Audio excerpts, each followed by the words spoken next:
And this question is taken from the chapter area related to circle. इस question में basically आपको ये बोला गया है कि तीन सर्कल जब एक्सटर्नली टच करते हैं तो वो एक रीजन फॉर्म करते हैं और इसी रीजन का हमें एक एरिया फाइंड आउट करना है। ठीक है ना, इस शेडेड रीजन का हमें एरिया फॉर्म करना है। हमने क्या किया बेटा, तीनों सर्कल्स के सेंटर को हमने लाइन सेगमेंट से कनेक्ट कर दिया तो एक ट्राइंगल शेप आ गया और ये ट्राइंगल कैसा होगा, ये एक इक्विलेटरल ट्राइंगल होगा। ठीक है, अगर हमें इस शेडेड रीजन का एरिया निकालना है तो हम क्या करेंगे, इस ट्राइंगल के एरिया से इन तीनों सेक्टर्स के एरिया को अगर हम सब्ट्रैक्ट कर देंगे तो एरिया ऑफ शेडेड रीजन हमको मिल जाएगा। ठीक है, तो हम क्या लिखेंगे बेटा, area of shaded reason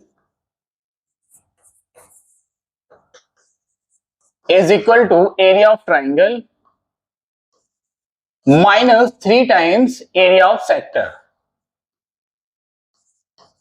3 time क्यों कह रहे हैं, क्योंकि बेटा हर एक सेक्टर का जो एरिया होगा वो इक्वल हो गया तो इसलिए उसको हमने क्या किया, एक सेक्टर का एरिया निकालकर उसका 3 टाइम कर देंगे तो तीनों का एरिया हमको मिल जाएगा। तो area of shaded region is equal to area of triangle minus 3 time area of sector. Area of triangle, equilateral triangle का एरिया निकालने का फॉर्मूला होता है बेटा √3/4 a स्क्वायर। ए मतलब साइड स्क्वायर। अब यहाँ पर देखिए साइड इसकी कितनी है, 2 यूनिट की है तो 2 का स्क्वायर कर दिया बेटा यहाँ पर हमने, minus 3 into area of sector कैसे निकालते हैं, θ/360। अब यहाँ पे क्योंकि इक्विलेटरल ट्राइंगल है तो ये जो एंगल होगा 60 डिग्री का होगा तो 60/360 इंटू पाई और रेडियस कितनी है 1 यूनिट, सो 1 का स्क्वायर।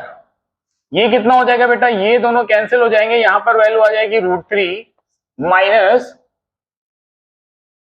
π/2। और अगर हम ऑप्शन में देखें तो option A would be the correct option.